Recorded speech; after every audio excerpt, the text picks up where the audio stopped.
Bonjour à tout le monde, bonjour mes frères et mes sœurs, soyez les bienvenus à l'étude de la parole de notre Dieu en ce jour.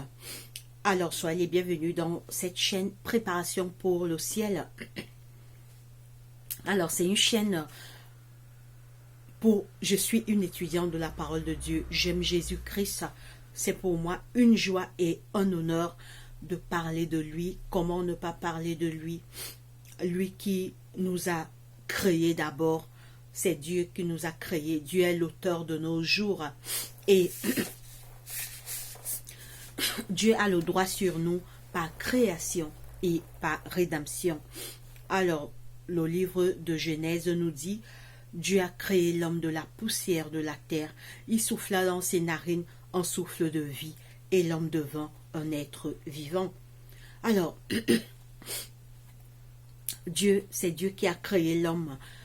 L'homme n'existait pas, la terre était informe et vide, et il n'y avait pas d'homme.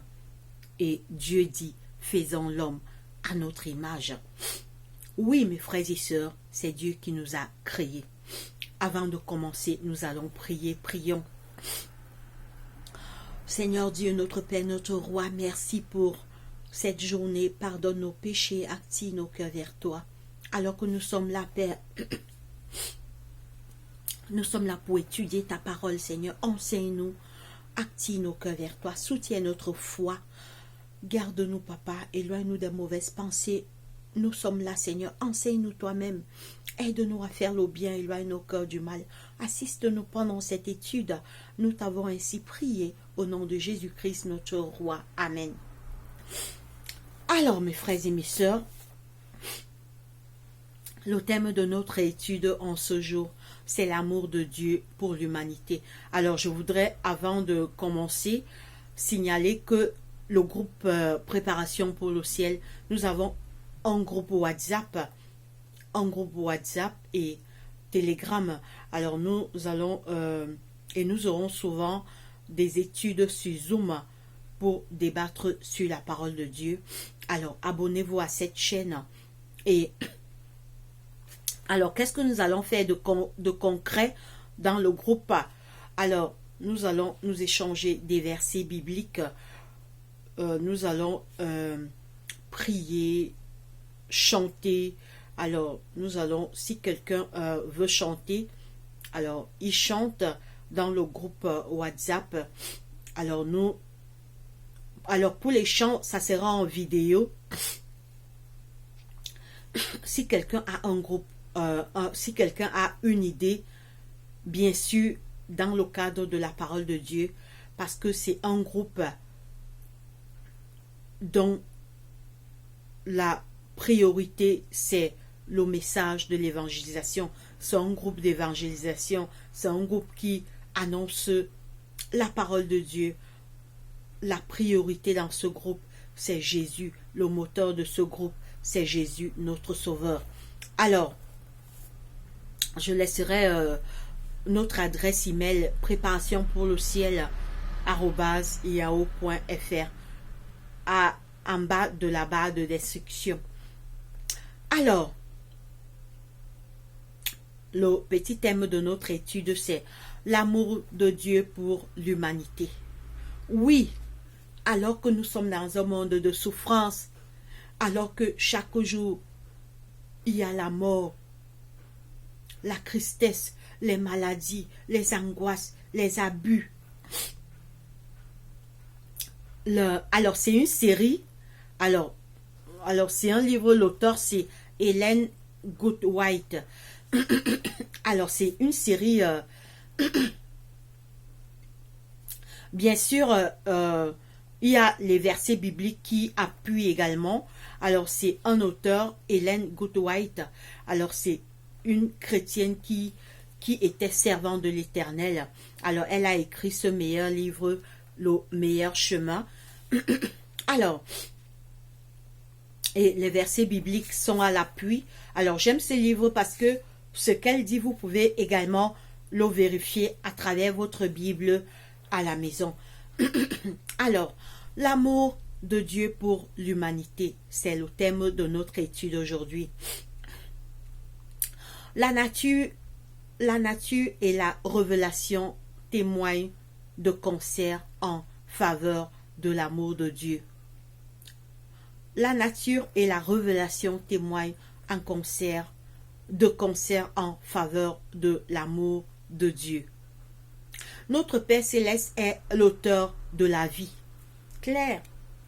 Dieu est l'auteur de nos jours. C'est Dieu qui a créé l'homme. Mes frères et sœurs, la parole de Dieu nous dit dans le livre de Genèse que la terre était informe et vide.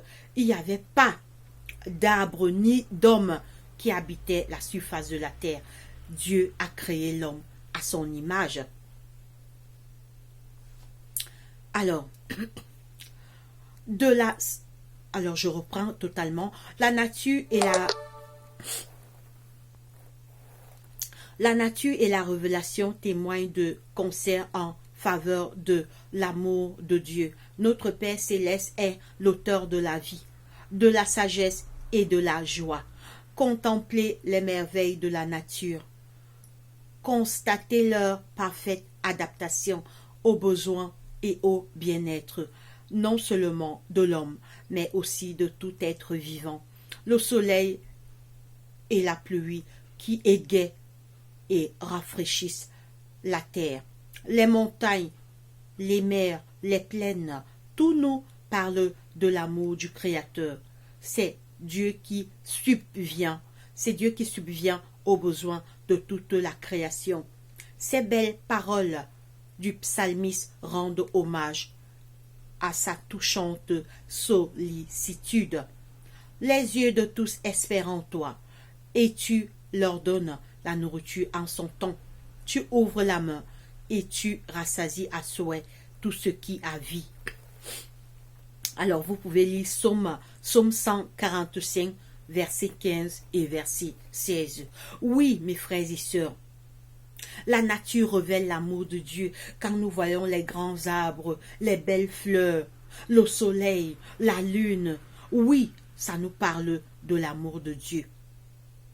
Même la nature nous dit qu'il y a un Dieu qui existe. La nature et la révélation témoignent en concert en faveur de l'amour de Dieu. Dieu est amour. Regardez, un seul arbre produit des grands fruits, c'est l'œuvre de Dieu. Le manguier, les pommiers, le bananier. Dieu a créé ces choses pour le bien-être de l'homme. Constatez leur parfaite adaptation aux besoins et au bien-être, non seulement de l'homme, mais aussi de tout être vivant. Oui, regardez, les arbres fruitiers sont là pour nous nourrir, les légumes. Tout ce que les arbres produisent, c'est pour nourrir l'homme. Oui, Dieu existe. Même la nature témoigne de l'existence de Dieu et de son amour. Alors, nous continuons.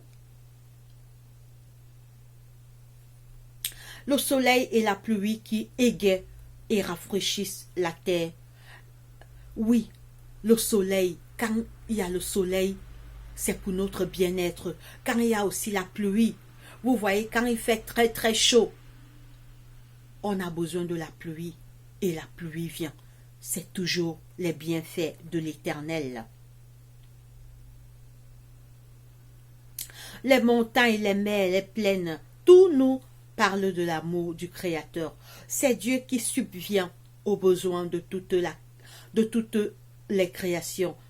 Ces belles paroles du psalmiste rendent hommage à sa touchante sollicitude. Tout ce qui est dans ce monde fait du bien à l'homme et aux animaux. Oui, les animaux ont aussi besoin du soleil. Les animaux ont aussi besoin de l'eau. C'est la main de Dieu qui produit le soleil et de l'eau. Dieu créa l'homme sain et parfaitement heureux. Oh! Dieu a créé nos premiers parents saints, Adam et Ève. Ils n'avaient pas le péché, mes frères et mes sœurs. On va voir d'où vient donc le péché. Dieu créa l'homme sain et parfaitement heureux. Nos premiers parents étaient heureux dans le jardin d'Éden. Il n'y avait pas le mal. Ils ne connaissaient pas le péché, mes frères et mes sœurs. Notre terre, au sorti des mains du Créateur, ne portait pas la moindre trace de corruption, ni la plus légère ombre de malédiction. Oh, écoutez, cette terre, quand Dieu l'a créée, c'était parfait.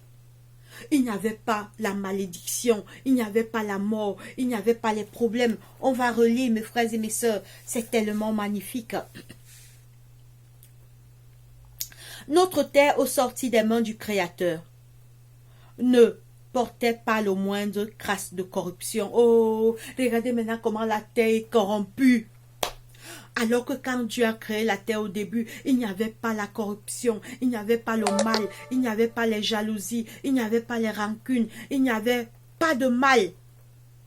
Tout n'était que beauté et parfait. Tout était parfait et beauté. Ni la plus légère ombre de malédiction. Oh, il n'y avait pas la malédiction quand Dieu a créé ce monde au départ. Écoutez, d'où vient donc la corruption de la terre? D'où vient donc tout ce que nous voyons maintenant? Les haines, les accidents, les catastrophes. Écoutez d'où ça vient. C'est la transgression. C'est la transgression de la loi de Dieu. Loi d'amour qui a été la cause de. Qui a été la cause de la mort et de tous les maux. Néanmoins, l'amour divin se manifeste au sein même de la souffrance. Il est écrit qu'à cause de l'homme, le sol fut maudit. Alors, lisez cela dans Genèse. Alors, alors c'est une série, mais je vais vous donner les versets bibliques que vous allez lire constamment chez vous. Alors, c'est une série que nous commençons aujourd'hui à travers ce livre, Le meilleur chemin. Alors, ne vous inquiétez pas, les versets bibliques que je vais vous donner, vous pouvez les lire chez vous et vérifier cela. Alors, donc, lisez chez vous Genèse 3, 17. Genèse, c'est dans l'Ancien Testament. Néanmoins, l'amour divin se manifeste au sein même de la souffrance. Il est écrit qu'à cause de l'homme, le sol fut maudit. Genèse 3, 17. Mais les épines et les chardons, les difficultés et les épreuves qui assombrissent notre pèlerinage terrestre nous ont été des parties pour notre bien.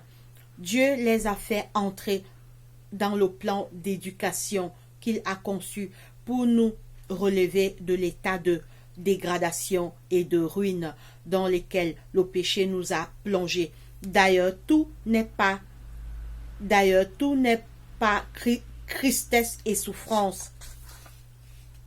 Tout n'est pas que tristesse et souffrance dans ce monde. Donc, mes frères et mes sœurs, je vais un peu résumer la première partie. Au départ, tout était parfait. Quand Dieu a créé ce monde et nos premiers parents, il n'y avait pas l'ombre du mal. Il n'y avait pas l'ombre de la corruption. C'est la transgression de nos premiers parents, Adam et Ève. Dieu les avait mis dans un beau jardin d'Éden. Dieu les a dit, vous pourrez manger de tous les fruits qui se trouvent dans ce jardin, mais il y a un fruit qui est au milieu du jardin.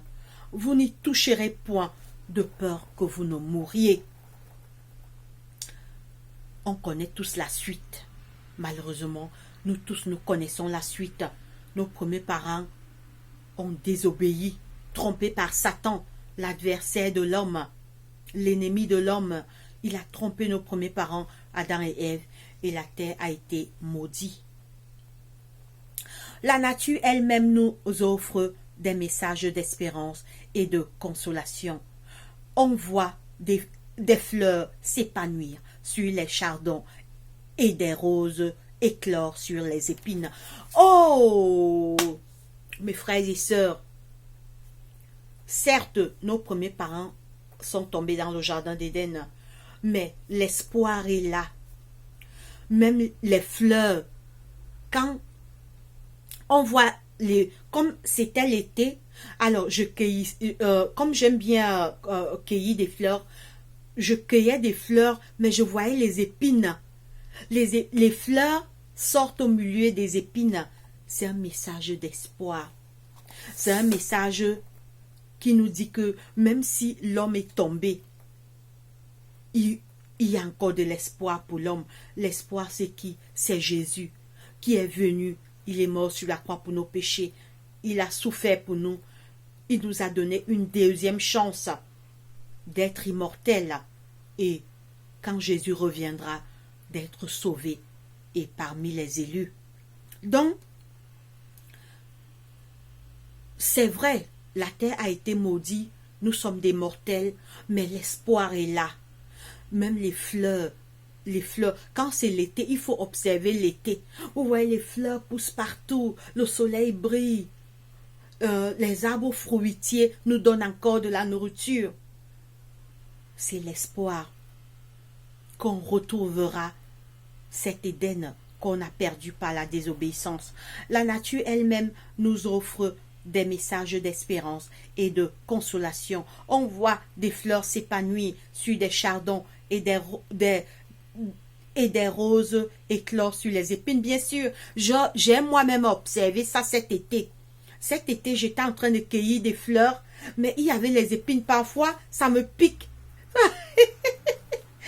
Je vous dis ce que j'ai observé cet été, en fait. Dans cet été, j'ai cueilli des fleurs et je me souviens que ça me piquait. Quand je coupe, ça me pique, en fait. Dieu est amour. Cette parole se lit sur chaque bouton de fleurs et sur chaque brin d'herbe. Les oiseaux qui égaient les airs de leur chant joyeux. Oui, on voit même les oiseaux qui volent au ciel nous dit que l'espoir d'une vie meilleure est là. Même si maintenant vous souffrez, vous êtes des mortels, Jésus vous a sauvés sur la croix. Bientôt, quand Jésus reviendra, vous serez immortels. Donc, il y a des choses comme ça qui nous donnent de l'espoir. Les fleurs qui poussent au milieu des épines, des fleurs qui poussent au milieu des mauvaises herbes.